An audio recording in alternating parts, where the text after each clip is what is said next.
Hey all, welcome back to my YouTube channel Forex with KFC. I hope you all are fine. So आज मैं आपके साथ XAU USD which means के gold के weekly basis के analysis share कर रही हूँ। यहाँ पर D1 चार्ट ओपन है।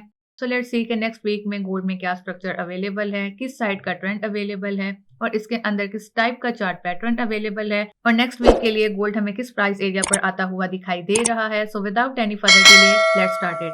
सबसे पहले अगर गोल्ड में लास्ट वीक के लिए बात करें कि गोल्ड ने लास्ट वीक में हमें क्या हाइज एंड लोज दिए हैं, किस तरह परफॉर्म किया है, क्या मार्केट न्यूज़ का इम्पैक्ट हमें गोल्ड पर देखने को मिला। जैसा कि मैं आपके साथ 1976 के प्राइस को लास्ट मंथ से अपने हर वीकली एनालिसिस की वीडियो में मेंशन कर रही थी कि हमें आता हुआ दिखाई दे सकता है एंड एग्जैक्ट वैसा ही हुआ। गोल्ड हमें 1960 के प्राइस एरिया पर आता हुआ दिखाई दिया। अगर बात करें कि क्या गोल्ड हमें दोबारा इस प्राइस एरिया पर आता हुआ दिखाई दे सकता है, स्टिल अभी इसके चांसेस अवेलेबल हैं। और अगर आप इसकी सेल में हैं तो मैं आपको यही कहूंगी कि आप अपने लॉट साइजेस को अच्छी तरह मैनेज करके काम करें। इन दो प्राइस एरिया को माइंड में रखकर अपनी लॉट साइजेस को अच्छे से मैनेज करें। एंड जैसा कि मैं हमेशा कहती हूँ कि आपको नॉलेज जरूर होनी चाहिए कि आप किस तरह काम कर रहे हैं। जब मार्केट के डेटा एंड न्यूज़ेस आते हैं तो कोशिश करें, फॉर बिगनर स्पेशली, तो कोशिश करें कि आप मार्केट में उस टाइम के लिए ब्रेक ले लें। स्पेशली मैं बिगनर्स को यही कहूंगी कि मार्केट के डेटा एंड न्यूज़ेस के टाइम आप मार्केट से थोड़ी देर के लिए आउट हो जाया करें, वेट किया करें और मार्केट को अच्छे से वॉच आउट किया करें तो आपको एक अच्छा ट्रेड स्ट्रक्चर मिल जाता है। मैं आपको ये बात हमेशा कहती हूँ। एंड आपने अपने स्टॉप लॉस को कभी भी अवॉइड नहीं करना। हमेशा कोशिश करें कि आपकी हर ट्रेड में आपका स्टॉप लॉस आपका बेस्ट फ्रेंड होता है जो आपको आपके अकाउंट वॉश से बचाता है, क्योंकि मैं ये बिलीव करती हूँ कि stop loss is better than your account wash. तो ये मैं फॉर बिगनर्स स्पेशली ये कहती हूँ कि आप मैं फॉर बिगनर्स हमेशा कहती हूँ कि अगर आप इस फील्ड में न्यूबी हैं तो आपको डेटास एंड न्यूज़ के टाइम ब्रेक ले लेना चाहिए, मार्केट को वॉच करना चाहिए, क्योंकि इससे आपको बहुत कुछ सीखने को मिलता है।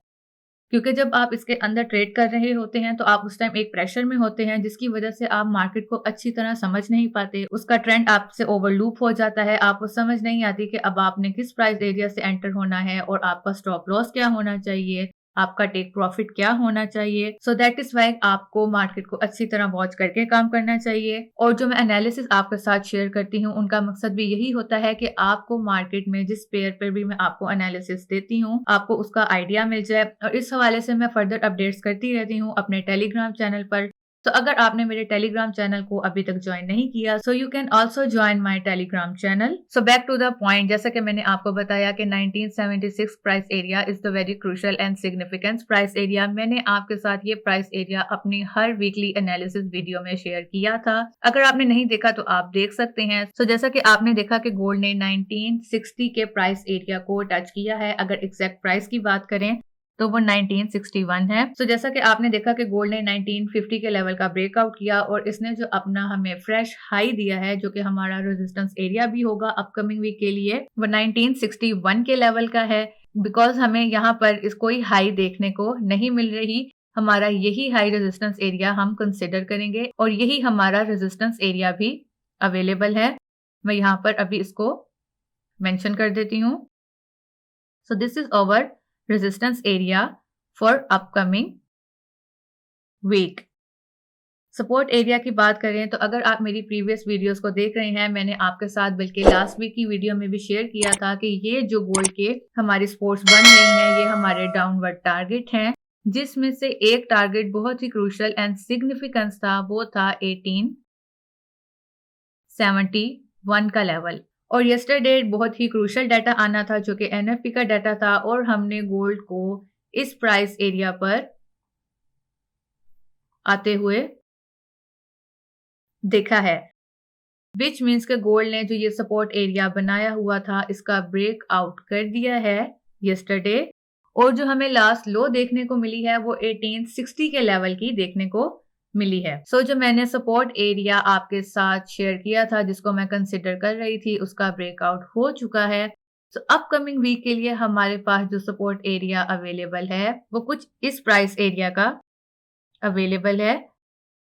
मैं यहाँ पर सपोर्ट एरिया की लाइन मेंशन कर रही हूँ। सो सपोर्ट एरिया हमारे पास अब कुछ इस प्राइस एरिया का अवेलेबल है फॉर अपकमिंग वीक।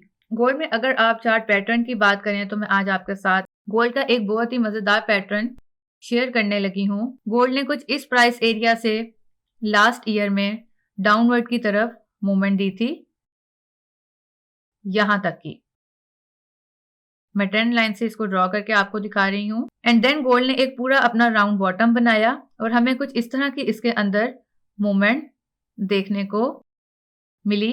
सो अब सवाल ये है, क्या गोल्ड अपने इस प्राइस एरिया से डाउनवर्ड की तरफ हमें आता हुआ दिखाई देगा? बिल्कुल गोल्ड ने जो अपने डाउनवर्ड के विच मीन्स के बेरिश साइड के अपने लेवल्स पेंडिंग छोड़े हैं, उन पर गोल्ड हमें आता हुआ दिखाई दे सकता है। बट रिमेंबर दैट कि मैंने अपने टेलीग्राम चैनल पर आपके साथ यस्टरडे अपवर्ड के एनालिसिस को शेयर किया था। आपने उस एनालिसिस को माइंड में रखकर ट्रेड करनी है। देयर इज अ पॉसिबिलिटी कि गोल्ड हमें अगेन 1900 के लेवल को टच करता हुआ दिखाई दे। अगर आप इसके अंदर ट्रेड कर रहे हैं प्रॉपर मनी मैनेजमेंट के साथ करें, अपने लॉट साइजेस को अच्छी तरह मैनेज करके इसके अंदर वर्क करें। मैंने आपके साथ शेयर कर लिया है कि गोल्ड ने जिस तरह हमें डाउनवर्ड की मूवमेंट दी थी लास्ट ईयर, उसी तरह गोल्ड ने हमें अपवर्ड की भी मूवमेंट दी लास्ट ईयर के एंड में। एक हमें लॉकेट जैसा, जिसको आप इजीली अगर देखें तो आप इसको एक हार कह सकते हैं, हमें इसके अंदर पूरा एक राउंड बॉटम देखने को मिला। ये पैटर्न था जो इसने बनाया हुआ था और मैंने आपके साथ शेयर कर लिया है। और नेक्स्ट वीक में देखेंगे क्या गोल्ड हमें 1700 की प्राइस के नियर बाय आता हुआ दिखाई देता है। गोल्ड में नेक्स्ट वीक में हमें क्या लो प्राइस देखने को मिल सकती है। देयर इज अ चांसेस कि गोल्ड हमें डाउनवर्ड की तरफ 1830 के लेवल को टच करता हुआ बहुत जल्दी दिखाई दे। ये हमें नेक्स्ट वीक के फर्स्ट डे पे भी दिखाई दे सकता है कि गोल्ड 1830 के लेवल को टच कर ले। अगर आप इसके अंदर वर्क कर रहे हैं तो आपने पूरी कॉशन के साथ वर्क करना है।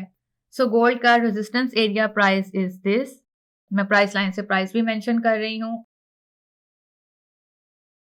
And support area is this, मैंने उसके भी प्राइस मेंशन कर ली है। इसके अंदर किस तरह का पैटर्न अवेलेबल है शेयर कर लिया है। एंड डाउनवर्ड की बात करें तो इसके अंदर नेक्स्ट टारगेट इसका क्या है, मैंने आपके साथ वो भी शेयर कर लिया है, विच इज 1830 का प्राइस एरिया। और अगर अपवर्ड की बात करें तो हमें गोल्ड 1900 के लेवल को अगेन टच करता हुआ दिखाई दे सकता है। 100 SMA मूविंग एवरेज प्राइस की बात करें कि हमारे पास क्या अवेलेबल है, तो वो कुछ इस प्राइस एरिया की अपकमिंग वीक के लिए अवेलेबल है। गोल्ड की अगर हम RSI की बात करें तो RSI अंडर 50 अवेलेबल है। और अगर एग्जैक्ट प्राइस की बात करें तो एग्जैक्ट प्राइस 42 अवेलेबल है। रेस्ट देखेंगे कि इसके अंदर हमें क्या मूवमेंट देखने को मिलती है। नेक्स्ट वीक के लिए अगर गोल्ड में एंट्री की बात करें तो मैं इसके अंदर अपवर्ड की एंट्री को अज्यूम कर रही हूँ कुछ इस प्राइस एरिया से। आप इस प्राइस एरिया से एंटर हो सकते हैं और TP आपका कुछ इस प्राइस एरिया का होगा एंड SL आपका कुछ इस प्राइस एरिया का होगा। रेस्ट देखेंगे कि हमें इसके अंदर क्या मूवमेंट देखने को मिलती है।